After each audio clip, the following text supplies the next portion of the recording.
إن الحمد لله والصلاة والسلام على رسول الله وموال وبعد فقد قال الله تبارك وتعالى في القرآن المجيد والفرقان الحميد فأعوذ بالله من الشيطان الرجيم بسم الله الرحمن الرحيم ألم تر أنا أرسلنا الشياطين على الكافرين تؤزهم أزا فلا تعجل عليهم إنما نعد لهم عدا يوم نحشر المتقين إلى الرحمن وفدا ونسوق المجرمين إلى جهنم وردا صدق الله العظيم. قال النبي صلى الله عليه وسلم من تشبه بقوم فهو منهم أو كما قال عليه الصلاة والسلام. صدق الله العظيم وصدق رسوله النبي الكريم ونحن على ذلك لمن الشاهدين والشاكرين والحمد لله رب العالمين. اللہ تبارک و تعالیٰ کا لاکھ لاکھ کرم ہوا، شکر ہوا، احسان ہوا کہ اس نے ہمیں جمعہ کے لیے جمع فرمایا.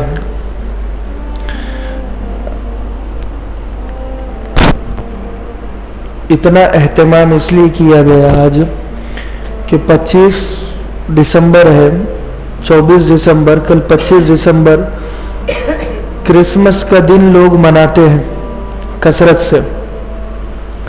اسی لیے یہ عنوان لیا گیا تاکہ بہت سارے بھائی اس دن کو منانے سے رک جائیں.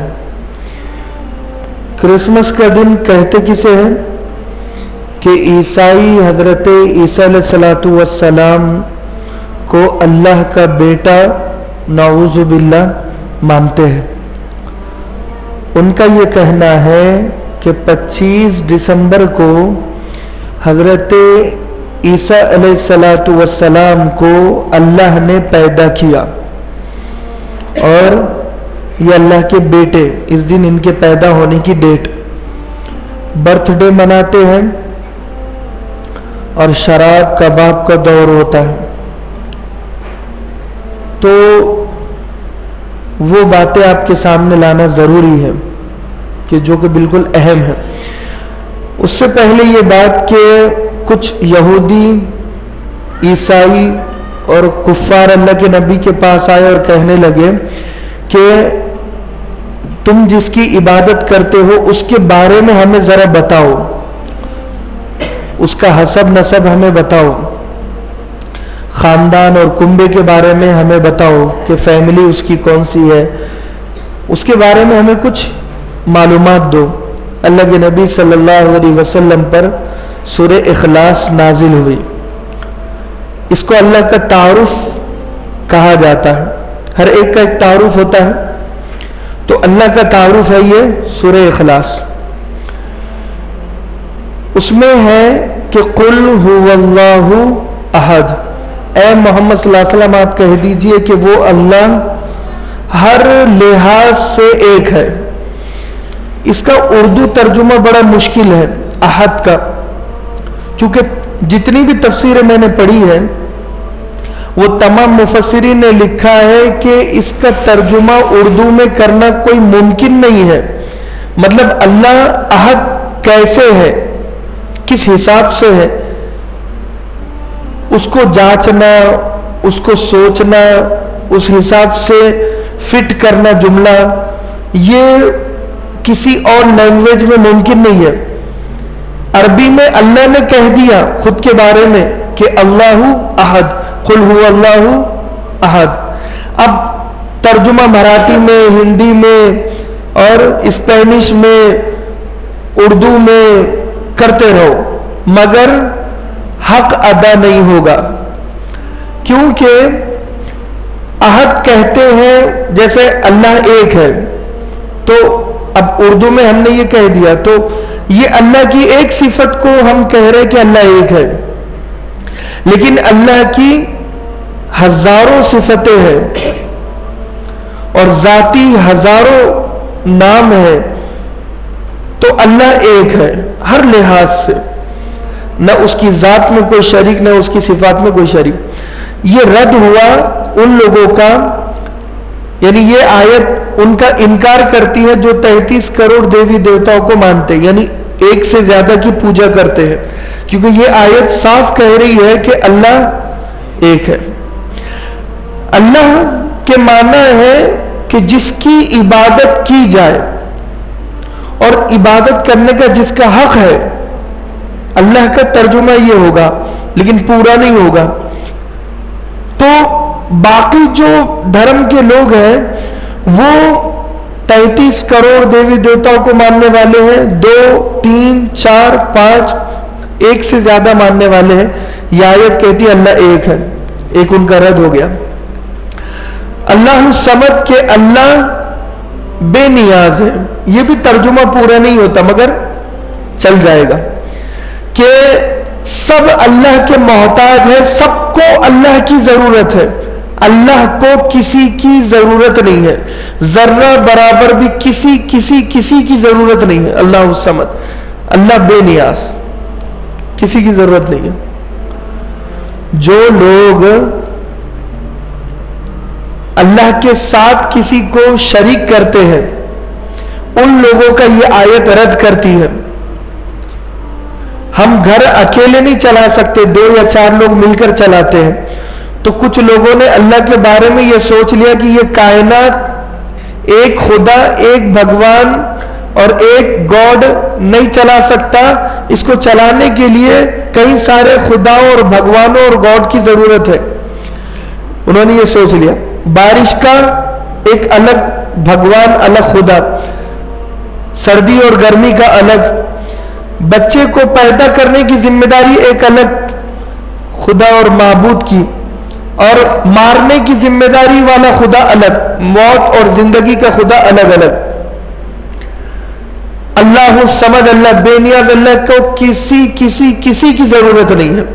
یہ آیت ان لوگوں کو منہ توڑ تماچا مارتی ہے جو یہ کہتے ہیں کہ بھئی اوپر والا بھی ہے لیکن وہ بھی ہے۔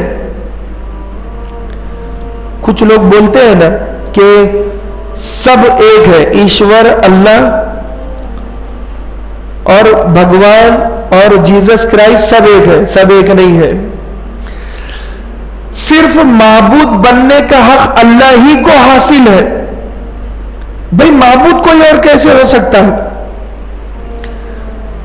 عیسائی عیسیٰ علیہ السلام کو کہتے ہیں سن آف گاڈ، یعنی یہ خدا کا بیٹا، اور حضرت مریم کو یعنی حضرت عیسیٰ کی والدہ کو کہتے ہیں وائف آف گاڈ، یعنی یہ گاڈ کی بیوی ہے۔ اللہ صاف انکار کرتا ہے۔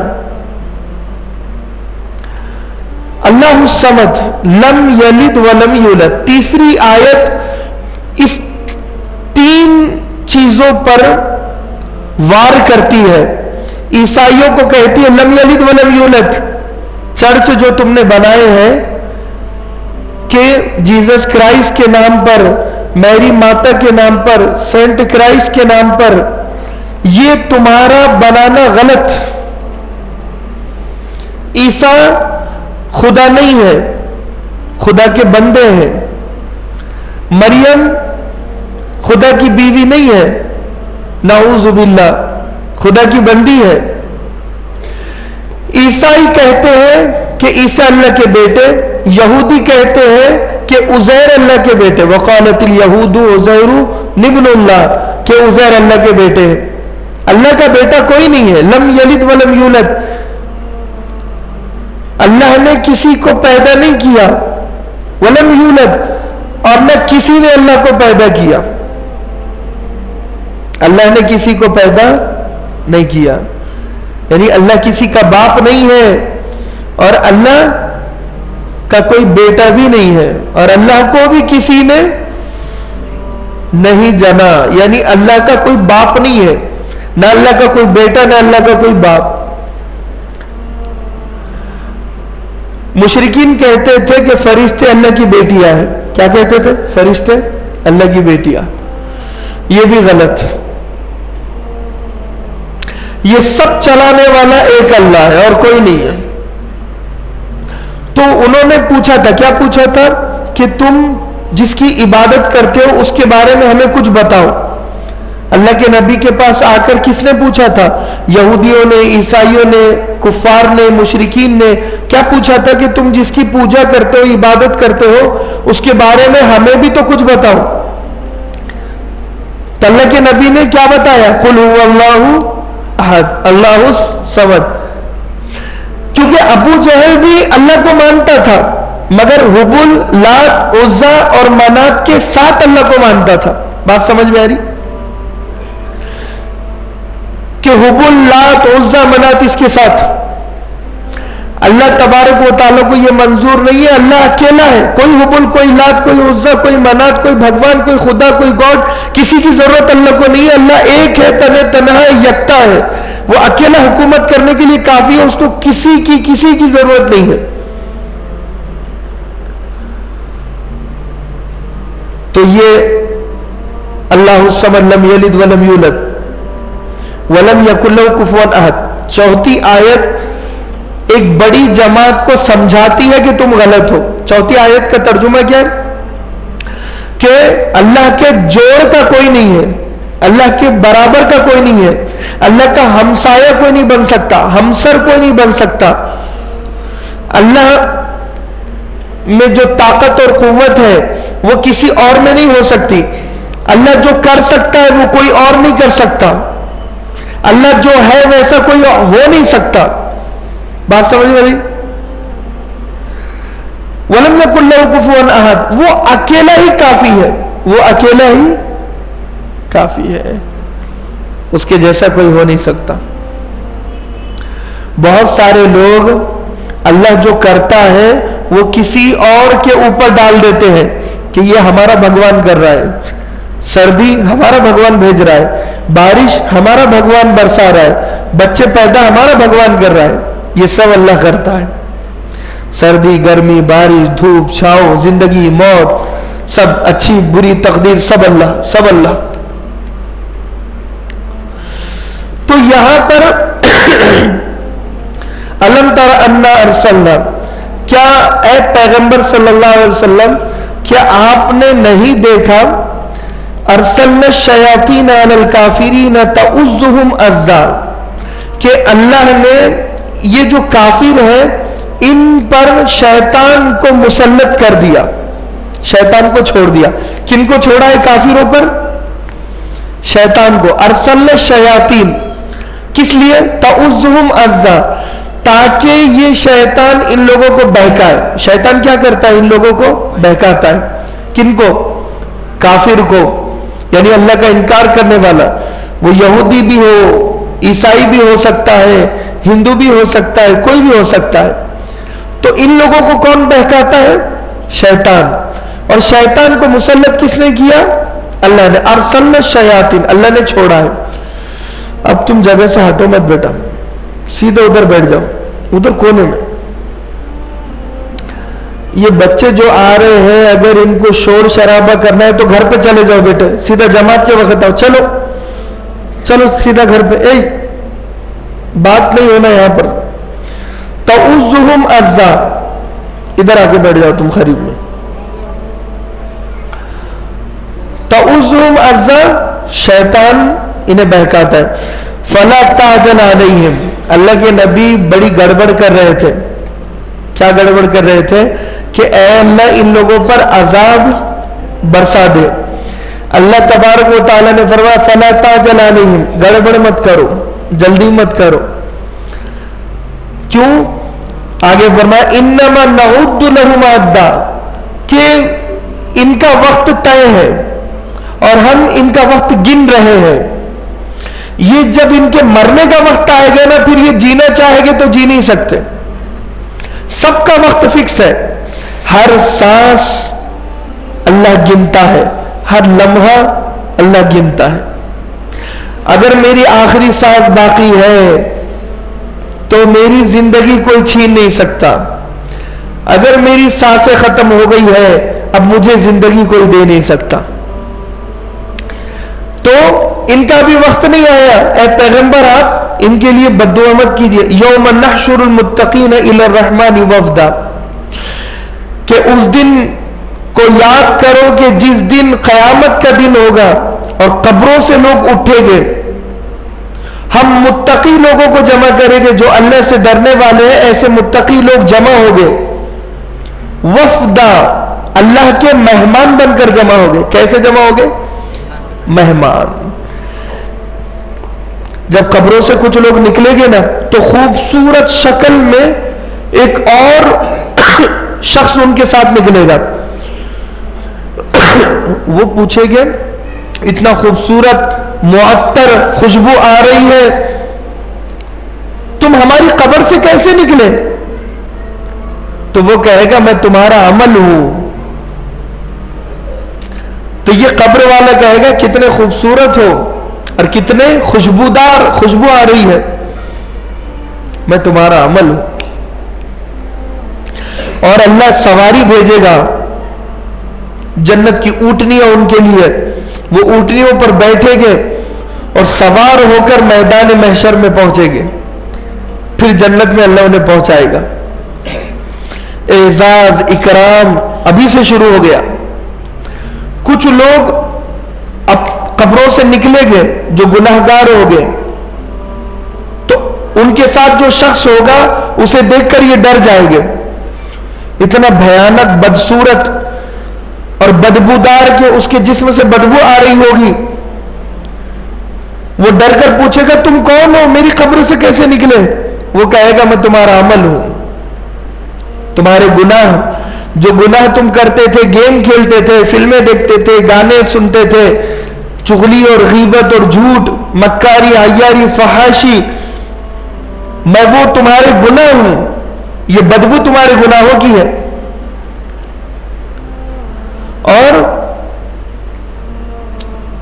رینگ رینگ کر وہ چونٹیوں کی شکل میں, کیڑے مکوڑوں کی شکل میں میدان محشر تک پہنچے گے. اور ان کی سواری ان کے اوپر رکھی جائے گی. وہ سواری پر بیٹھ کر نہیں آئے گے, بلکہ ان کے اوپر ان کے گناہوں کی سواری ہوگی. سفر کتنا مشکل ہوگا. اگر میرے اوپر 1000 ٹن کا اگر بوجھ ڈال دیا جائے تو کیا میں چل سکوں گا؟ ارے بھائی بولو, نہیں چل سکوں گا. سو مت اللہ والو, کوئی بھی مت سو, تم بھی مت سو, ادھر دیکھو. تو اللہ ان کے گناہوں کا بوجھ ان پر رکھے گا تو ایک بھی قدم چلنا مشکل ہوگا ان کے لیے. اور وہ چیختے چلاتے ہوئے لمبا سفر میدان محشر تک پہنچے گے. قبر سے میدان محشر تک پہنچنے کے لیے کئی سال لگ جائیں گے. پھر حساب ہوگا, پھر عذاب ہوگا. اللہ بچائے ہم تمام کو. تو یہ قرآن کی آیت بتا رہا, وَنَسُوقُ الْمُجْرِمِينَ إِلَى جَهَنَّمَ وِرْدًا, اور ہم مجرمین کو بھوکے پیاسے جمع کرے گے کل قیامت کے دن. وَنَسُوقُ الْمُجْرِمِينَ إِلَى جَهَنَّمَ وِرْدًا لَا يَمْلِكُونَ الشَّفَاعَةَ إِلَّا مَنِ اتَّخَذَ عِندَ الرَّحْمَنِ عَهْدًا. اللہ کہہ رہا ہے کہ جب قیامت میں کوئی باپ اپنے بیٹے کی سفارش کرنا چاہے گا, ہم سفارش کی اجازت نہیں دیں گے. صرف سفارش وہی کرے گا جس کو اللہ اجازت دے گا. انبیاء سفارش کرے گے, وہاں سارے رشتے ناتے, دوست احباب, دوستیاں ساری ختم, رشتہ داریاں ساری ختم. وَقَالُوا اتَّخَذَ الرَّحْمَنُ وَلَدًا, وہ لوگ جنہوں نے یہ کہا کہ اللہ کا بیٹا ہے, اللہ کی اولاد ہے. لَقَدْ جِئْتُمْ شَيْئًا إِدًّا, انہوں نے بہت بڑی گالی دی ہے اللہ کو. کیا دی ہے؟ بہت بڑی گالی. میں یہاں پر آ رہا تھا اس لیے شروع میں تمہید میں نے بنائی تاکہ ذہن آپ کا بنے. سورہ کہف میں بھی اللہ تبارک و تعالی نے فرمایا, 4 آیت غالباً وَيُنذِرَ الَّذِينَ قَالُوا اتَّخَذَ اللَّهُ وَلَدًا, کہ ہم نے پیغمبر کو بھیجا ان لوگوں کو ڈرانے کے لیے کہ جو لوگ یہ کہتے ہیں قَالُوا اتَّخَذَ اللَّهُ وَلَدًا, کہ اللہ کا کوئی بیٹا ہے. مَا لَهُمْ بِهِ مِنْ عِلْمٍ وَلَا لِآبَائِهِمْ, اور یہ جو وہ کہہ رہے ہیں نا کہ اللہ کا بیٹا ہے، تو اس کی کوئی دلیل ان کے پاس نہیں ہے، کوئی ثبوت نہیں ہے، کوئی علمی ثبوت نہیں ہے، کوئی سرٹیفکیٹ، کوئی سند ان کے پاس نہیں ہے. ما لهم به من علم ولا لآبائهم كبرت كلمة تخرج من افواههم ان يقولون الا كذبا. سن لو کہ کلمہ کبرت کلمہ، یہ سب سے بری بات ہے، بری بات ہے، سب سے بڑی گالی ہے. کبرت کلمہ تخرج من افواہم، جو ان کی زبان سے، ان کے منہ سے نکل رہی ہے. ان یقولون الا کذبا، یہ صرف جھوٹ کہتے ہیں اور کچھ نہیں کہہ رہے. جھوٹ جھوٹ. کون لوگ کہتے ہیں کہ اللہ کا بیٹا ہے؟ عیسائی، یہودی. آج ہے نا، عیسائی بھی ہے، یہودی بھی ہے، ہمارے آفس میں بھی ہوتے ہیں، دکانوں میں ہوتے ہیں عیسائی لوگ. یہ کیا کہتے ہیں کہ اللہ کا بیٹا، عیسیٰ اللہ کے بیٹے ہیں. ہمیں احساس نہیں ہوتا، ہم سن لیتے ہیں. اگر کوئی ہماری ماں کو گالی دے تو پھر جوش میں ہم اس سے مقابلہ کرتے ہیں. یہ اللہ کو گالی دینا ہے کہ اللہ کا بیٹا ہے. اللہ بیٹا پیدا کرنے سے یا کسی کا باپ ہونے سے یا کسی کا بیٹا ہونے سے پاک ہے. اللہ کا کوئی بیٹا نہیں ہے، کوئی شریک نہیں ہے. جتنا لوگ اللہ کا بیٹا کہے گا اللہ کو غصہ آئے گا. اور یہاں پر فرمایا اللہ تبارک و تعالی نے اپنے غصے کو بیان کیا. کیا کہا؟ تکاد السماوات یتفطرن منہ وتنشق الارض وتخر الجبال ہدا، کہ آسمان پھٹ پڑے. تکاد السماوات یتفطرن منہ، اگر آسمان کو سمجھ میں آ جائے کہ یہ کیا کہہ رہے ہیں تو آسمان اللہ کے ڈر سے پھٹ پڑے. اللہ کو اتنا غصہ آتا ہے جب کوئی یہ کہتا ہے کہ اللہ کا بیٹا ہے. تکاد السماوات یتفطرن منہ وتنشق الارض، اور زمین کو اگر یہ سمجھ میں آ جائے کہ کون کیا کہہ رہا ہے تو زمین ٹکڑے ٹکڑے ہو جائے. وتخر الجبال، اور پہاڑ ریزہ ریزہ ہو جائے. وتخر الجبال ہدا، ریزہ ریزہ ہو جائے. وتخر الجبال ہدا، پہاڑ ریزہ ریزہ ہو جائے. ان میں فیلنگز ہوتی ہے. بہت سارے مفسرین نے لکھا ہے کہ پہاڑ سنتا ہے سمجھتا ہے، آسمان سنتا ہے سمجھتا ہے، زمین سنتی ہے سمجھتی ہے. وَإِن مِّن شَيْءٍ إِلَّا يُسَبِّحُ بِحَمْدِهِ وَلَٰكِن لَّا تَفْقَهُونَ تَسْبِيحَهُمْ. قرآن مجید میں اللہ نے کہا کہ ہر چیز ہماری تعریف کرتی ہے. يُسَبِّحُ بِحَمْدِهِ، تسبیح اور تعریف ہماری کرتی ہے، لیکن تم اس کی تعریف کو سمجھ نہیں سکتے. صحیح بات ہے نا. زمین کو کیا پتا اردو کے بارے میں، ہندی کے بارے میں ہم جو بول رہے ہیں. اگر کوئی انگریز اللہ کی تعریف کر رہا ہے تو زمین کو انگلش کہاں سے سمجھے گی؟ ہمیں بھی نہیں سمجھتا. اگر کوئی انگریز ہمارے سامنے کوئی کچھ کہے ہمیں سمجھتا ہے؟ مراٹھی میں کچھ کہے ہمیں سمجھتا ہے؟ جاپانی اگر اللہ کی تعریف کرے ہمیں سمجھتا ہے؟ نہیں سمجھتا. تو زمین تعریف کرتی ہے مگر تمہیں نہیں سمجھتا، آسمان تعریف کرتا ہے مگر تمہیں نہیں سمجھتا. اس کا مطلب ہے تعریف وہ کرتا ہے جو زندہ ہوتا ہے، جس کے اندر فیلنگز ہوتی ہے. بات سمجھ میں آ رہی؟ اس کا مطلب ہے کہ زمین اور آسمان اور پہاڑ زندہ ہے، ان میں احساس ہے. کیا ہے؟ ان میں احساس ہے. تو اللہ کہہ رہا ہے کہ اگر جیسے تم سن رہے ہو ایسے ہی اگر زمین آسمان اور پہاڑ اگر سنتے اور یہ احساس کرتے تو یہ پھٹ جاتے. ان کا ری ایکشن کیسے ہوتا؟ پھٹ جاتے. آدمی غصے میں کیا کرتا ہے؟ پھٹ پڑتا ہے. غصے میں آدمی پھٹتا ہے نا. جب کسی کو غصہ آتا ہے تو غصے میں آدمی ہنستا ہے یا پھٹتا ہے؟ ہنستا ہے یا پھٹتا ہے؟ پھٹتا ہے. پھٹنے کے الگ الگ طریقے ہوتے ہیں کسی کے. کوئی گالی دے کر پھٹتا ہے، خوب گالیاں دیتا ہے. کوئی غصے میں خوب ہاتھ اٹھاتا ہے، کوئی غصے میں پیر چلاتا ہے، کوئی غصے میں کچھ بھی کرتا ہے، لیکن لیٹتا کوئی نہیں ہے. اللہ کے نبی نے کہا جب غصہ آئے نا، کھڑے اگر ہو تو بیٹھو، بیٹھے ہوئے ہو تو لیٹ جاؤ، لیٹے ہوئے ہو تو پھر آنکھیں بند کر لو. مگر یہ اس پر عمل کوئی نہیں کرتا. اس پر عمل کوئی نہیں کرتا. الٹا ہوتا ہے, اگر بیٹھے ہوئے غصہ آیا تو کھڑے ہو جاتا ہے. اب بول کیا بول رہا ہے. اگر کھڑا ہوا ہے تو ہاتھ میں لکڑی آ جاتی ہے, بول کیا بول رہا ہے. بندوق اور تلوار آ جاتی ہے, بول کیا بول رہا ہے. الٹا مسئلہ ہے. حالانکہ کھڑے ہیں اگر ہے تو بیٹھو, لیکن یہاں الٹا ہم نے مطلب نہیں ہے. بیٹھے ہوئے تو کھڑے ہو جاؤ, اینٹ کا جواب پتھر سے دو. اگر سامنے والا ایک گالی دے رہا ہے تو ہم خاموش ہوتے ہیں؟ نہیں نہیں, ہمارے پاس اے سے زیڈ تک ہے, پورا گودام بھرا ہوا ہے گالیوں کا, الف سے یا تک. ہندی والی آتی ہے, انگلش والی آتی ہے, ناندیڑ کی زبان والی گالی آتی ہے. ایک ایک گالی ایک ایک قسم کی گالی آتی ہے, الگ الگ ٹائپ کی. تو الٹا, تو یہاں پر فرمایا کہ بیٹھ جاؤ.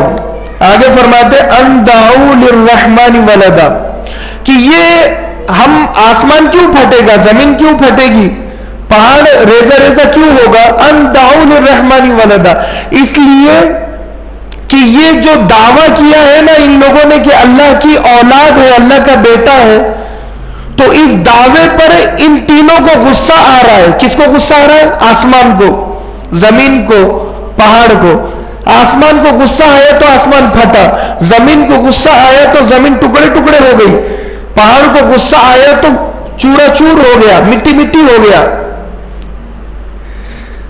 آگے اللہ تبارک و تعالی ہم سے پوچھتا ہے کیا تمہیں غصہ نہیں آتا, کیا تمہیں غصہ نہیں آتا. کوئی اگر یہ کہتا ہے کہ اللہ کا بیٹا ہے تو پہاڑ ایسے ہو جائے, زمین ایسے کرنے لگے, تمہیں غصہ نہیں آتا. اگر ہم سگے دو بھائی ہیں اور دو بہنیں ہیں, کتنے ہو گئے؟ 4. کوئی یہ کہے کہ فلاں بھی تیری ماں کا بیٹا ہے, غصہ آئے گا یا نہیں آئے گا؟ ہم سگے 4 ہیں, سوتیلا اگر ایک بھی ہونا تو بار بار بولے گا وہ یہ سوتیلا ہے, یہ سوتیلا ہے. چچیرا ہوگا تو چچیرا ہے, ممیرا ہے, پھپھیرا ہے بولے گا. ہم سگے 4 ہیں. اس کا مطلب یہ ہے کہ یہ صرف 4 ہیں جو ہماری ماں کے پیٹ سے ہم نکلے ہیں. بات سمجھ میں آ رہی؟ سگے کا مطلب ہماری ماں کے پیٹ سے نکلنے والے ہم کتنے ہیں؟ صرف 4 ہیں. کوئی اگر 5واں بڑھائے, اگر 5واں بڑھانے لگے تو اس کا مطلب کیا ہے کہ ہماری ماں کے پیٹ سے نکلنے والے کتنے ہیں؟ 5 ہیں. ہم برداشت نہیں کرتے. نہیں نہیں, ہم صرف 4 ہیں. اور اللہ نے تو کسی کو پیدا نہیں کیا, اللہ پیدا کرنے سے پاک ہے, اللہ جننے سے پاک ہے. کوئی اگر یہ کہہ رہا ہے کہ فلاں اللہ کا بیٹا ہے, فلاں اللہ کا بیٹا ہے, تو غصہ آنا چاہیے یا نہیں آنا چاہیے؟ آنا چاہیے نا, کہ بھئی یہ اللہ کا بیٹا نہیں ہے, پھر تم اللہ کا بیٹا کیوں کہہ رہے ہو؟ یہ اللہ کے نبی ہے, عزیر اللہ کے نبی, اللہ کے غلام, عیسیٰ اللہ کے نبی, اللہ کے غلام. اور بیٹا ہم جنس ہوتا ہے نا, ہم جنس جینڈر ایک ہوتا ہے. مثال کے طور پر اگر کوئی بلی ہم نے پالی ہے, ہم کسی سے تعارف کرا رہے تو ہم بول رہے ہیں کہ یہ بلی میری بیٹی ہے, بلی میری بیٹی ہے. سامنے والا کیا کہے گا کہ بھئی بلی تمہاری بیٹی کیسے ہو سکتی ہے؟ تمہاری بیٹی تو انسانوں میں ہوگی نا, کیا جانوروں میں ہوگی, پرندوں میں ہوگی؟ بھئی انسان کی بیٹی انسان میں ہوگی, انسان کا بیٹا انسان میں ہوگا. سمجھ میں آ رہی بات؟ تو بالکل یہ ایسی ہی بات ہے کہ اللہ کا بیٹا اگر عیسیٰ کو کہہ رہے ہو, اس کا مطلب ہے کہ اللہ بھی تم انسان, یعنی نعوذ باللہ تم یہ کہہ رہے ہو کہ اللہ بھی ایک انسان تھا. کیا تھا؟ ایک انسان تھا. یہ سب سے بڑی گالی ہے. چونکہ بیٹا انسان ہے تو باپ بھی کیا ہوگا؟ انسان ہوگا. اور اللہ انسان ہونے سے پاک ہے, اللہ جسم سے پاک ہے, جسم سے پاک ہے. دیکھتا ہے مگر آنکھوں سے پاک, آنکھیں نہیں ہے. سنتا ہے مگر کان نہیں ہے. سمجھتا ہے مگر عقل نہیں ہے, دماغ نہیں ہے. کوئی اگر اللہ کی عقل اور دماغ بنانے لگے تو وہ بھی شرک ہے, کفر ہے. دیکھتا ہے آنکھوں سے پاک، سنتا ہے کانوں سے پاک، سمجھتا ہے دماغ سے پاک، انتقام لیتا ہے مگر جسم اور جان سے پاک، بدن سے پاک ہے اللہ۔ اللہ رہتا ہے مگر مکان سے پاک، میں رہتا ہوں تو میرے رہنے کی جگہ ہے، میں چلتا ہوں تو میرے چلنے کے نشان ہے۔ اللہ نشانات سے پاک، اللہ کا کوئی نشان نہیں ہے۔ اللہ ہے مگر گھر سے پاک، بغیر گھر کے ہے۔ یہ عقیدہ ہے، یہ مضبوط ہونا چاہیے۔ تو یہاں پر عیسائی جو ہے بہت بڑی غلطی پر ہے، چھوٹی موٹی غلطی پر نہیں ہے۔ وما ينبغي للرحمن ان يتخذ ولدا، آگے اللہ کہہ رہا ہے کہ اللہ کی یہ شان نہیں ہے، خدائے رحمان کی یہ شان نہیں ہے کہ کوئی اس کا بیٹا ہو، اس کی شان کے خلاف ہے کہ کوئی اس کا بیٹا ہو۔ سب اس کے غلام، تمام انبیاء اس کے غلام، صدیقین اس کے غلام، شہداء اس کے غلام، صالحین اس کے غلام، سب غلام۔ کوئی اگر اللہ کے نبی کو اللہ کا بیٹا کہے وہ بھی غلط۔ اللہ کے نبی سے محبت کرو مگر اس کا مطلب یہ نہیں کہ اللہ کے نبی اللہ کے بیٹے ہیں۔ تم نے تو اللہ کے نبی کا بھی دل دکھایا۔ بات سمجھ میں آ رہی؟ اسی لیے لہذا فرمایا کہ ان کل من فی السماوات والارض الا آتی الرحمن عبدا۔ کیا کہا اللہ نے کہ یہ تمام لوگوں کو اللہ جب جمع کرے گا، انسانوں کو قیامت کے دن، اور انہیں بلائے گا تو ہر انسان اللہ کا بندہ بن کر آئے گا، کوئی بیٹا بن کر نہیں آئے گا۔ اتنا کھلم کھلا اللہ نے بتایا، ہر انسان اللہ کا بندہ بن کر آئے گا، غلام بن کر آئے گا، بیٹا بن کر کوئی نہیں آئے گا کل قیامت کے دن جب ہم حساب کتاب لیں گے۔ لقد احصاهم وعدهم عدا، اللہ کہہ رہا ہے کہ اللہ ان لوگوں کی باتوں کو سن رہا ہے اور گن رہا ہے، شمار کر رہا ہے، ان کی حرکتوں پر اللہ کی نظر ہے جو یہ گستاخیاں کر رہے ہیں۔ کل اللہ ایک ایک سانس کا حساب لے گا ان سے، ایک ایک گستاخی کا حساب لے گا ان سے، عیسائیوں سے اور یہودیوں سے ایک ایک گستاخی کا حساب لے گا کہ تم نے کیوں کہا کہ اللہ کا بیٹا ہے، اللہ کی بیوی ہے، اور مشرکین سے کہے کہ اللہ کی بیٹی آئے، وہ کہتے تھے کہ فرشتے اللہ کی بیٹیاں ہے۔ فرمایا وَكُلُّهُمْ آتِهِ يَوْمَ الْقِيَامَةِ فَرْدًا، کہ ان میں سے ہر ایک اکیلا اکیلا آئے گا، پوری جماعت نہیں آئے گی، اکیلا آئے گا، اکیلا اکیلا اسے اب جواب دینا ہوگا۔ اللہ کہہ رہا ہے کہ میں انتقام لوں گا اس سے، ہر بول کا، ہر جملے کا جو اس نے کہا کہ اللہ کا یہ بیٹا ہے، ہر بول کا بھی حساب ہوگا، ہر بول کا حساب ہوگا۔ ان الذين امنوا وعملوا الصالحات سيجعل لهم الرحمن ودا، اور یقیناً وہ مسلمان جو ایسا سنتے تھے اور انہیں برا لگتا تھا، خراب لگتا تھا کہ یہ اللہ کا بیٹا کہہ رہے ہیں، اور وہ ان لوگوں کو تبلیغ کے ذریعے سمجھاتے تھے، سيجعل لهم الرحمن ودا، ایسے مسلمانوں کی محبت ہم لوگوں کے دلوں میں پیدا کر دیں گے، تمام لوگ اس سے محبت کریں۔ آج مسلمانوں سے نفرت بہت لوگ کرتے ہیں نا، مسلمانوں سے محبت کرنے والے کب بنیں گے؟ اللہ گارنٹی لے رہا ہے، سيجعل لهم الرحمن ودا، جو مسلمان یہ چاہتا ہے کہ پوری دنیا کے انسان اسے چاہے، محبت کرے، ہندو بھی، عیسائی بھی، یہودی بھی، سب اس سے محبت کرے، تو اسے کیا کرنا ہوگا؟ ان الذين امنوا وعملوا الصالحات، ایمان لانا ہوگا، نیک عمل کرنا ہوگا، اور لوگوں کو بتانا ہوگا کہ کیا صحیح ہے کیا غلط ہے۔ عیسائیوں کو بتانا ہوگا کہ تم غلط ہو، عیسیٰ اللہ کے نبی ہے، اللہ کے غلام ہے، اللہ کے بندے ہیں، اللہ کے بیٹے نہیں ہیں، یہ بتاؤ۔ یہودیوں کو بتاؤ، ہم تمہاری محبت سے لوگوں کے دلوں کو بھر دو گے، ہر دل میں تمہاری ہی محبت ہوگی۔ پھر فَإِنَّمَا يَسَّرْنَاهُ بِالْإِنسَانِ لِتُبَشِّرَ بِهِ الْمُتَّقِينَ وَتُنذِرَ بِهِ قَوْمًا لُدًّا، اللہ کہہ رہا ہے کہ اے پیغمبر، ہم نے یہ جو قرآن عربی زبان میں تم پر اتارا ہے یہ اس لیے کہ تاکہ تم متقی لوگوں کو خوشخبری دو جنت کی، اور تم جھگڑنے والے لوگوں کو ڈراؤ دوزخ کی آگ سے۔ جھگڑنے والے کسے کہہ رہے ہیں اللہ؟ قوم لُدّا، عیسائیوں کو، یہودیوں کو، مشرکین کو، کفار کو، جو لوگ اللہ کے علاوہ کسی اور کی پوجا کرتے ہیں، وہ جھگڑنے والے ہیں۔ سمجھدار، سمجھے ہوئے سلجھے ہوئے لوگ اللہ کسے کہہ رہے ہیں؟ مسلمانوں کو۔ وہ سمجھدار ہے جو اللہ کو اللہ مانتا ہے، جو اللہ کو ایک مانتا ہے، جو اللہ ہی کو خدا مانتا ہے، وہ سمجھدار ہے۔ جو اللہ کے ساتھ کسی اور کو خدا مانتا ہے وہ بھی جھگڑنے والا ہے، ناسمجھا ہے، ظالم ہے۔ اللہ کے ساتھ کوئی شریک نہیں ہے، اللہ ایک ہے، اللہ کے جیسی حکومت کوئی نہیں کر سکتا ہے، اللہ سب کا مالک ہے۔ وَكَمَا أَهْلَكْنَا قَبْلَهُم مِّن قَرْنٍ، اللہ کہہ رہے ہیں کہ کتنے لوگوں کو ہم نے تم سے پہلے ہلاک کیا، برباد کیا، تباہ کر دیا، صفحہ ہستی سے مٹا دیا۔ هَلْ تُحِسُّ مِنْهُم مِّنْ أَحَدٍ، کیا تم نے آج تک ان کے بارے میں تم معلوم کرو، تم ان کے بارے میں معلوم نہیں کر سکتے۔ هَلْ تُحِسُّ مِنْهُم مِّنْ أَحَدٍ، کسی کا نام و نشان ہم نے اس زمین پر باقی نہیں رہنے دیا، کسی کا پتہ ہم نے اس زمین پر باقی نہیں رہنے دیا۔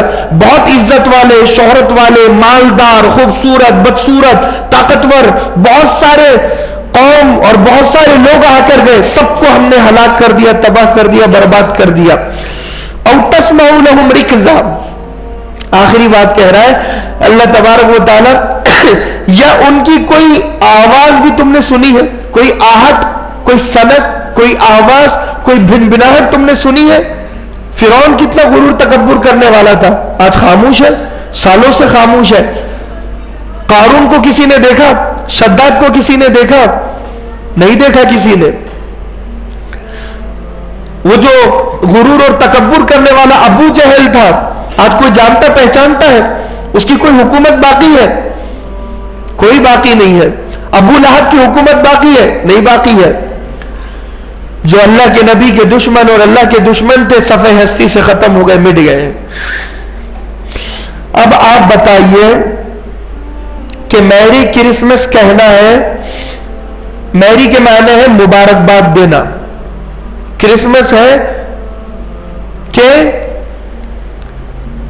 آج کے دن نعوذ باللہ اللہ نے عیسیٰ کو پیدا کیا، میری کرسمس کہنا یہ ہے۔ اور کوئی اگر اسے وش کرتا ہے، کوئی اگر اسے مبارکباد دیتا ہے، کسی عیسائی کو ہیپی کرسمس ڈے کہتا ہے یا میری کرسمس ڈے کہتا ہے، تو وہ کتنا بڑا اللہ کو گالی دینے والا ہے۔ سمجھ میں آئی بات؟ کتنی بڑی گالی دینا ہے۔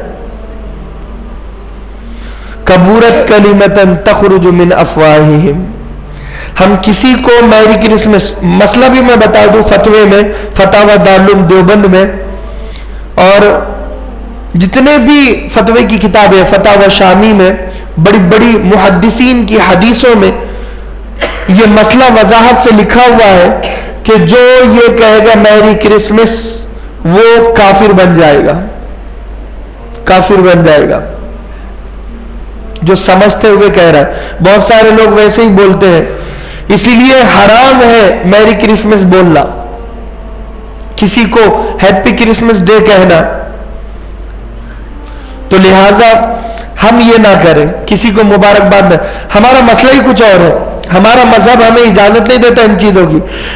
ہولی کا موقع آیا تو ہیپی ہولی لکھ دی ہم نے، ہمارا مذہب ہمیں اجازت دیتا ہے، جائز نہیں ہے دیوالی کی مبارکباد دینا، ہولی کی مبارکباد دینا، ایسٹر کی مبارکباد دینا۔ ایسٹر ایک اور پروگرام عیسائیوں کا آگے آ رہا ہے، اس میں وہ حضرت عیسیٰ کو وہ ان کی شادی مناتے ہیں، کچھ تو بھی ایسا پروگرام ہے ان کا، جبکہ حضرت عیسیٰ کی شادی نہیں ہوئی، ویسے ہی آسمان پر اٹھائے گئے۔ جب آئیں گے دجال کو قتل کریں گے تو پھر شادی کریں گے۔ تو یہ جو ایسٹر ابھی منا رہے ہیں، یہ منانا بھی غلط ہے، بہت بڑا الزام ہے حضرت عیسیٰ علیہ الصلوۃ والسلام پر۔ بہت بڑے مجرم ہیں عیسائی، چھوٹے موٹے نہیں ہیں۔ ہمیں انہیں سمجھانا چاہیے، بجائے ہم سمجھانے کے ہم انہیں وش کرتے ہیں، مبارکباد دیتے، غلط۔ ہمیں غیر مسلموں کو سمجھانا چاہیے کہ دیوالی منانا غلط ہے، ہولی منانا غلط ہے، پوجا پاٹ غلط ہے، ہم انہیں وش کرتے ہیں، مبارکباد دیتے ہیں، یہ غلط ہے۔ ہم پٹاخے پھوڑتے ہیں، ہم پتنگ اڑاتے ہیں، جائز نہیں ہے۔ کیرم کھیلنا جائز نہیں ہے، گیم کھیلنا حرام، کیرم کھیلنا حرام، پتنگ اڑانا حرام، حرام عمل ہے صراحتاً، کھلے اور واضح طور پر۔ پتے کھیلنا حرام عمل ہے۔ کوئی زنا کر لے اور کوئی گیم کھیل لے، دونوں بھی برابر مجرم ہے۔ کوئی بیت اللہ شریف کو گرا دے اور کوئی پتے کھیلے، دونوں برابر مجرم ہے۔ اتنا بڑا مجرم ہے وہ پتے کھیلنے والا، ستا اور جوا مٹکا کھیلنے والا، اور ہولی منانے والا، عید اور دیوالی منانے والا، اور پٹاخے پھوڑنے والا، اور پتنگ اڑانے والا، راکھی کا تہوار منانے والا، غلط۔ ہمارا مذہب اس کی اجازت نہیں دیتا۔ کیوں؟ کیونکہ تم انہیں سپورٹ کر رہے ہو۔ ہمارا مذہب تو لا الہ الا اللہ محمد رسول اللہ، لا کی تلوار ہر ایک پر ہے، چاہے کسی کو اچھا لگے برا لگے۔ کسی کو خوش کرنے کے لیے اللہ کو ناراض نہیں کیا جائے گا، شریعت کو بدلا نہیں جائے گا۔ ہندوؤں کو خوش کرنا ہے تو بھئی شریعت کو بدل لو، اب ہم ہولی مبارک باد بول سکتے ہیں، پٹاخے پھوڑ سکتے ہیں، نہیں نہیں نہیں نہیں، شریعت کے احکامات نہیں بدلے گے۔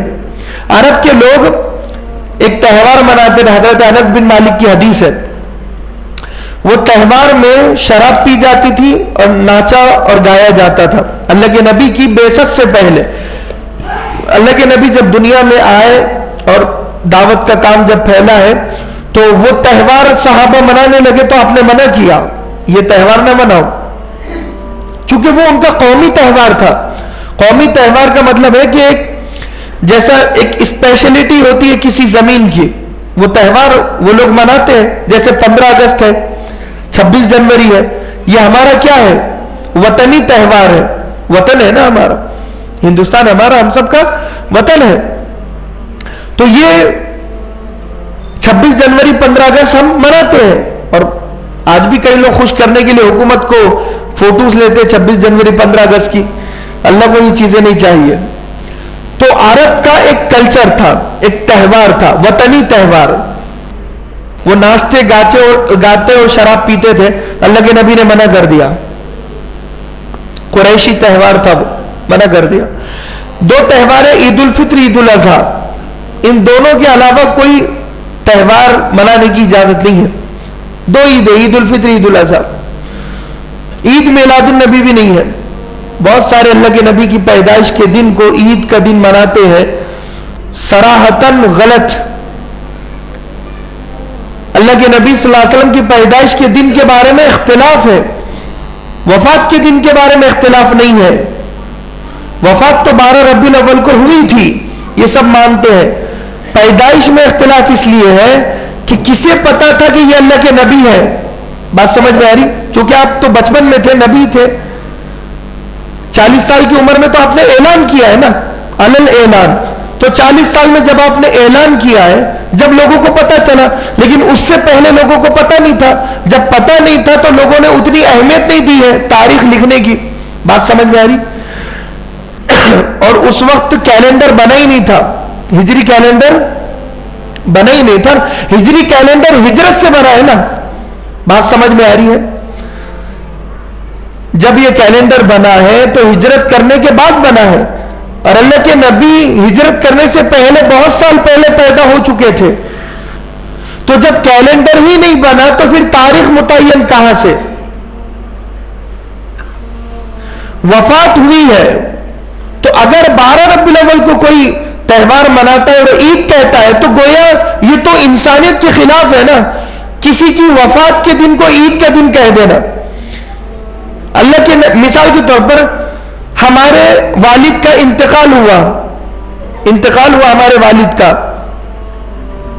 12 ربیع الاول کو، تو کیا اس کو کوئی سیلیبریٹ کرے گا؟ یا 12 اگست کو، یا 12 دسمبر کو؟ وفات کا دن لوگ برسی کے طور پر مناتے ہیں، غم کے طور پر مناتے ہیں۔ اور ہمارا مذہب ہمیں غم کرنے کی اجازت بھی اس لیے وہ طریقے پر نہیں دیتا کہ اللہ کے نبی صلی اللہ علیہ وسلم جب دنیا سے گئے ہیں تو صحابہ کرام نے غم اور افسوس کیا ہے، مگر عبادتوں کی شکل میں، عبادت میں کمی نہیں آنے دی، عبادت میں کمی آنے نہیں دی ہے۔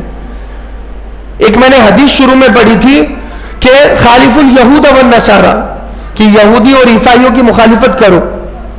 دوسری بھی حدیث ہے، اے بیٹا تم گھر پر چلے جاؤ، تینوں اٹھ جاؤ جلدی وہاں سے، جلدی اٹھ جاؤ، اٹھو جلدی جلدی اٹھ جاؤ، سیدھا گھر پہ جماعت کے وقت آ رہا.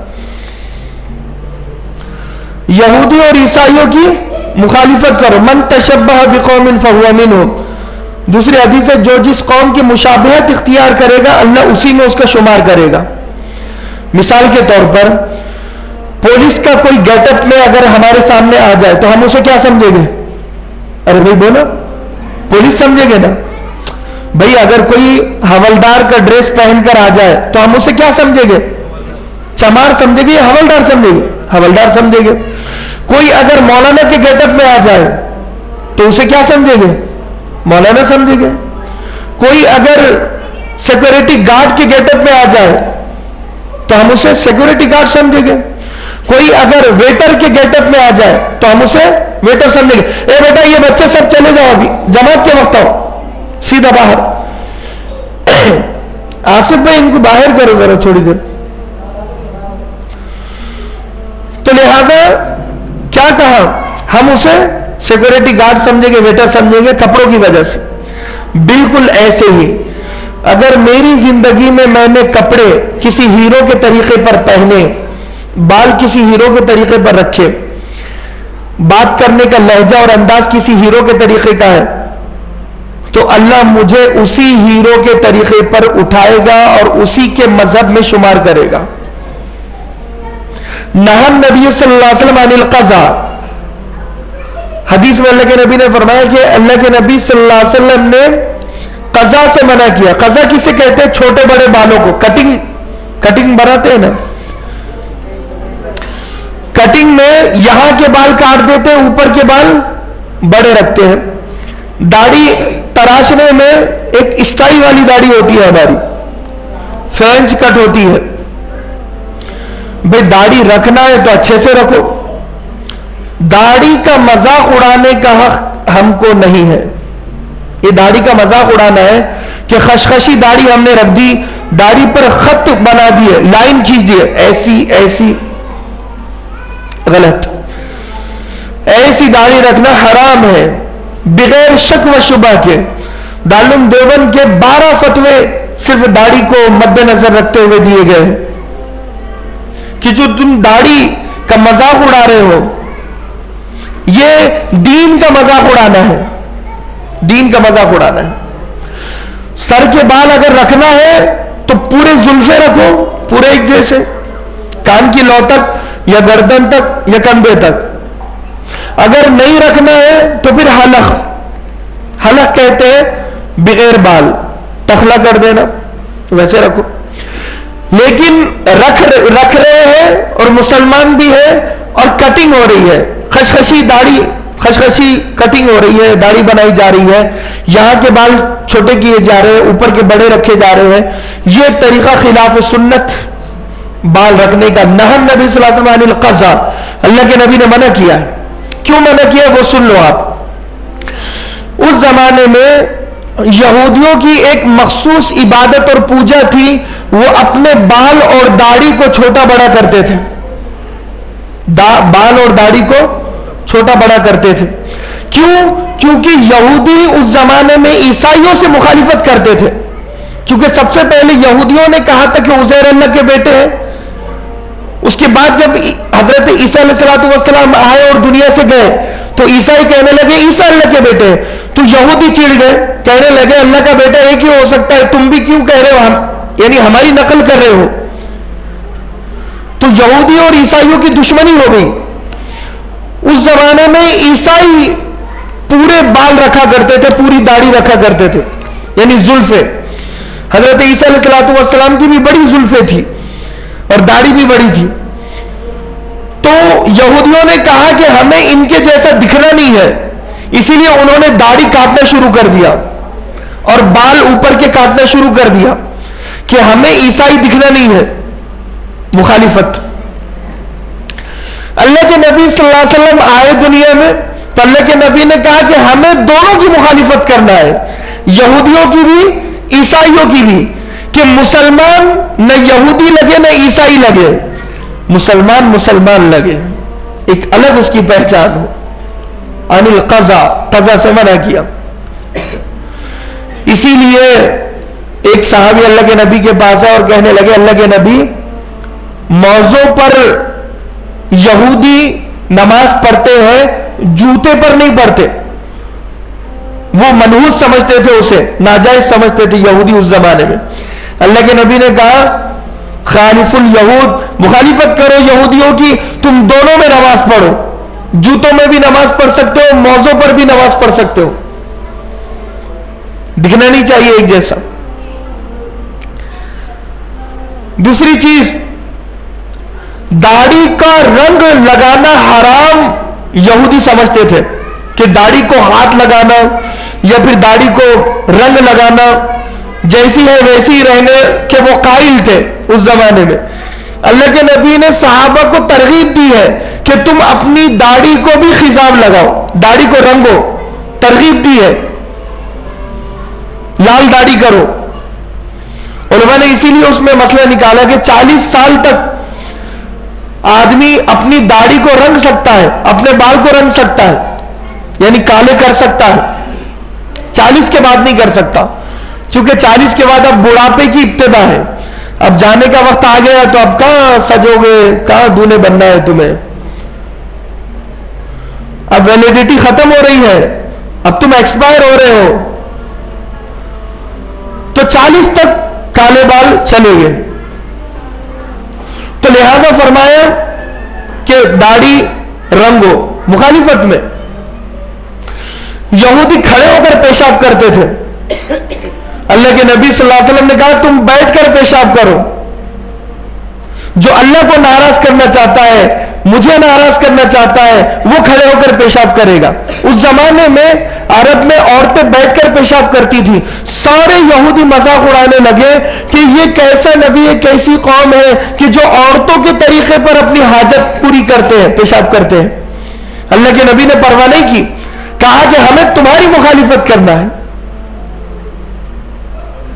اس قدر ہمیں مخالفت، اپوزٹ، ہمیں اپوز رہنا چاہیے تھا. ہم خود ہی یہودی اور عیسائی بننے پر لگ گئے. ہمیں الگ تھلگ رہنا تھا ان لوگوں سے. آج بھی کئی لوگ کھڑے ہو کر پیشاب کرتے ہیں. میں 2-3 دن پہلے ہی دیکھا ہوں، کئی کیا بتائے گا، اب کھڑے ہو کر بچے بھی پیشاب کر رہے ہیں، بڑے بھی پیشاب کر رہے ہیں. میں اپنے بچوں کو سلیقہ و طریقہ سکھائے. اسلامی طریقہ، اسلامی طریقہ یہ ہے کہ بیٹھ کر پیشاب کیا جائے، چھپ کر پیشاب کیا جائے، سب کے سامنے نہ کیا جائے.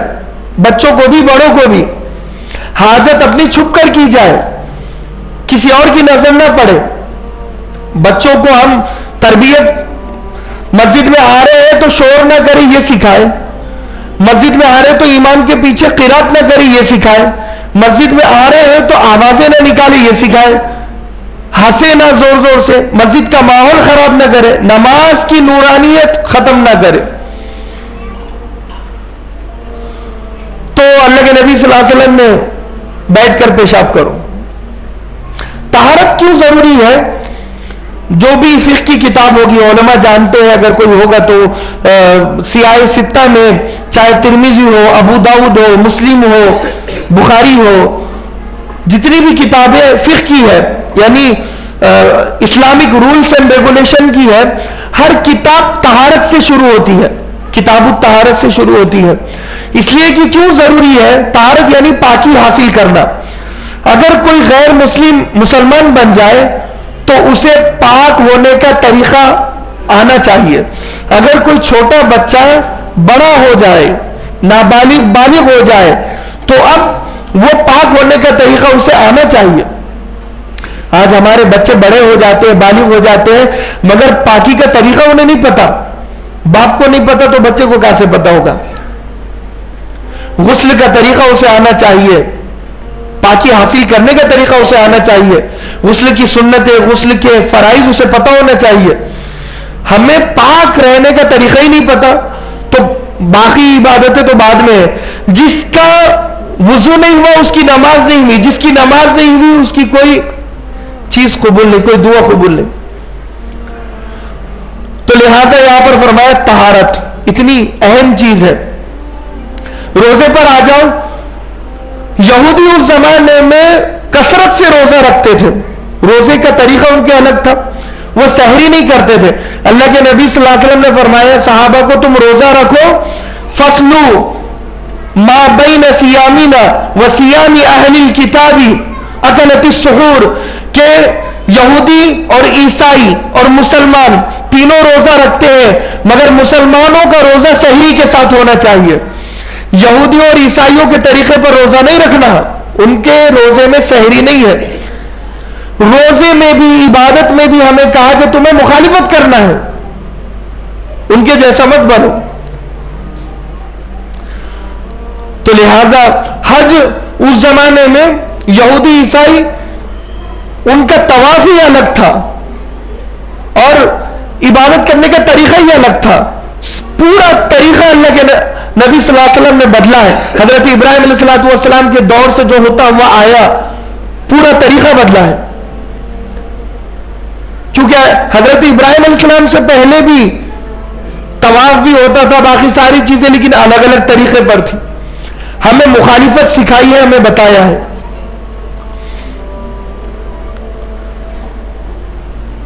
تو یہ نماز کے معاملے میں، روزے کے معاملے میں مکروہ وقت زوال کے وقت میں ہمیں نماز پڑھنے کی اجازت نہیں ہے. طلوع و غروب میں نماز پڑھنے کی اجازت نہیں. کیونکہ اس زمانے میں مجوسی جو تھے، آگ کی پوجا کرنے والے، وہ زوال کے وقت میں عبادت کرتے تھے، عین زوال کے وقت میں اور عین غروب کے وقت میں اور عین طلوع کے وقت میں. یہ تین عبادت کے ان کے موقع تھے. سورج کی پوجا کرنے والے بھی جو ایرانی اس زمانے میں تھے، وہ بھی سورج کی پوجا کب کرتے تھے؟ جب سورج نکلتا تھا تو پوجا کرتے تھے. آج بھی سورج کی پوجا کی جاتی ہے، سوریہ نمسکار کیا جاتا ہے. آج بھی جب سورج غروب ہوتا ہے تو بھی ایک پوجا کی جاتی ہے، اس زمانے میں بھی کی جاتی تھی. تو ہمیں کہا کہ یہودی کرتے ہیں عبادت تو تم مت کرو. طلوع و غروب اور زوال میں کوئی ضرورت نہیں ہے. حالانکہ اللہ ایک ایسا بادشاہوں کا بادشاہ، خالق الملک ذوالجلال والاکرام ہے کہ ہر منٹ ہر سیکنڈ اسے سجدہ کرنا چاہیے تھا، مگر اللہ نے کہا کہ میں اپنا حق بھی پیچھے کر دیتا ہوں، مجھے سجدہ مت کرو. تاکہ دیکھنے والا اگر زوال میں مسلمان نماز پڑھتے، غروب اور طلوع میں نماز پڑھتے، تو دیکھنے والا یہ دیکھتا کہ یار یہ بھی مجوسی ہے، وہ بھی نماز پڑھ رہے، وہ بھی عبادت کر رہے، یہ بھی عبادت کر رہے ہیں. مسلمان الگ تھلگ دکھنا چاہیے، اسی لیے کہا کہ زوال میں عبادت ہی مت کرو، طلوع و غروب میں کچھ بھی مت کرو، خاموش رہو، تاکہ کل کو کوئی تمہیں یہودی نہ سمجھے، عیسائی نہ سمجھے. اتنی احتیاط ہمیں بتائی ہے چھوٹی بڑی چیز میں. آج ہم پورے انگریز بننے میں لگے ہوئے ہیں. انگریز دو ہی ہوگے، تیسرا کوئی نہیں ہوگا. یا تو وہ عیسائی ہوگا یا تو وہ یہودی ہوگا. یہودی تو ہو نہیں سکتا، یہودی بہت کم ہے، پوری دنیا پر حکومت کر رہے ہیں، مگر ہوگا بھی تو چانس نہیں لے سکتے. لیکن ہمارے لیے یہودی بھی ٹھیک نہیں ہے، عیسائی بھی ٹھیک نہیں ہے. وہ زیادہ زہر ہے، یہ کم زہر ہے. تو کیوں کر رہے ہو؟ برتھ ڈے منا رہے ہیں، ایک فنکشن ہال لے لیا، برتھ ڈے من رہا ہے. برتھ ڈے یہ عیسائیوں کا طریقہ ہے. پہلی بات تو میں آپ کو یہ بتا دوں، حضرت عیسیٰ علیہ السلام جب آسمان پر اٹھائے گئے، 100 سال تک یہودی عیسائیوں کو تلاش کرتے رہے کہ ہمیں انہیں ختم کرنا ہے، جڑ سے مارنا ہے. تو عیسائی 200 سال تک یہودیوں سے چھپے رہے. کتنے سال تک؟ 200 سال تک چھپے رہے. پھر جب یہودی تھوڑے بڑھ گئے اور ان کا خاتمہ ہونے لگا، پھر تیسری صدی میں یعنی 300 سال جب پورے ہونے کو آئے، پھر عیسائی نکلے ہیں. یعنی حضرت عیسیٰ آسمان پر جب اٹھائے گئے، جب تک چھپے ہوئے تھے، کیونکہ یہودی ختم کر رہے تھے انہیں، ان کا بائیکاٹ کیا جا رہا تھا، صفحہ ہستی سے مٹایا جا رہا تھا انہیں. چونکہ وہ عیسیٰ کے دشمن تھے، عیسیٰ علیہ السلام کی یہودی. اب حضرت عیسیٰ تو ملے نہیں انہیں، کہ نہ وہ قتل ہوئے نہ سولی پر انہیں کسی نے چڑھایا، وہ زندہ آسمان پر اٹھا لیے گئے. وہ جو سولی پر چڑھا وہ ان کا ہی حواری تھا، وہ ان کا ہی مطلب دشمن تھا، ان کا ہی ساتھی تھا. وہ دیکھنے کے لیے گئے حضرت عیسیٰ کو، اس کی صورت ویسے بن گئی، اسے ہی سولی پر لٹکا دیا. تو اس کے بعد ان کی ہمت بڑھ گئی، انہوں نے قتل عام کیا عیسائیوں کا، یہودیوں نے. تو جو بچے کچے تھے وہ بیچارے چھپ گئے. تو یہ 100 سال تک ان کی نسل چھپی رہی، آنے والے سال بھی چھپی رہی. اس کے بعد یہ عروج پر آئے. اس کے بعد انہوں نے 200 سال کے بعد عیسیٰ علیہ السلام کا برتھ ڈے منانا شروع کیا، یعنی کرسمس. دھیرے دھیرے کچھ بھی 25 دسمبر کو، جبکہ 25 دسمبر سردی کا موسم ہے. بہت ٹائم ہو گیا، آج تو 2 منٹ خالی بات کر دوں، اسی لیے لوگ پتہ نہیں مجھے گھور کر دیکھ رہے ہیں یا میری بات کو سن رہے ہیں، سمجھ میں کچھ نہیں آ رہا. وَهُزِّي إِلَيْكِ بِجِذْعِ النَّخْلَةِ، قرآن میں اللہ تبارک و تعالیٰ نے کہا حضرت مریم کو جب حضرت جبریل گئے اور پھونک ماری ہے اور حمل ٹھہرا ہے، اس زمانے میں حضرت مریم کو کہا گیا کہ اس کھجور کے درخت کو ہلاؤ تو کھجور گرے گے. تو یہاں پر علامہ آلوسی رحمۃ اللہ علیہ نے روح المعانی میں، مولانا اشرف علی تھانوی نے، دیگر مفسرین نے لکھا ہے کہ کھجور سردی کے موسم میں نہیں آتے تھے، گرمی کے موسم میں آتے تھے. کب آتے تھے؟ گرمی کے موسم میں. اس کا مطلب ہے کہ حضرت عیسیٰ علیہ السلام جب حمل ٹھہرا اور جب آپ پیدا ہوئے ہیں تو وہ کون سا موسم تھا؟ کون سا موسم تھا؟ گرمی کا موسم تھا. کون سا تھا؟ گرمی کا موسم. یہ سب سے بڑی دلیل ہے قرآن کی آیت وَهُزِّي إِلَيْكِ بِجِذْعِ النَّخْلَةِ، کھجور کے درخت کو ہلاؤ. جب حضرت مریم سے کہا تو بھائی وہ گرمی کا زمانہ تھا اور تم عیسیٰ علیہ السلام کی پیدائش کا دن سردی میں منا رہے ہو. اس سے بڑی بےوقوفی اور کیا چاہیے؟ اسی لیے لہذا ان تمام چیزوں سے ہم بچے، دوسروں کو بھی بچائیں. وقت بہت زیادہ ہو گیا، آئندہ انشاءاللہ اس ٹاپک پر دیگر بات ہوگی. اللہ تبارک و تعالیٰ سے دعا ہے کہ اللہ کہنے سننے سے زیادہ ہم تمام کا عمل کی توفیق نصیب. واخر دعوانا الحمدللہ رب العالمین، توفیق اللہ باللہ. سنت پڑھ لیجیے.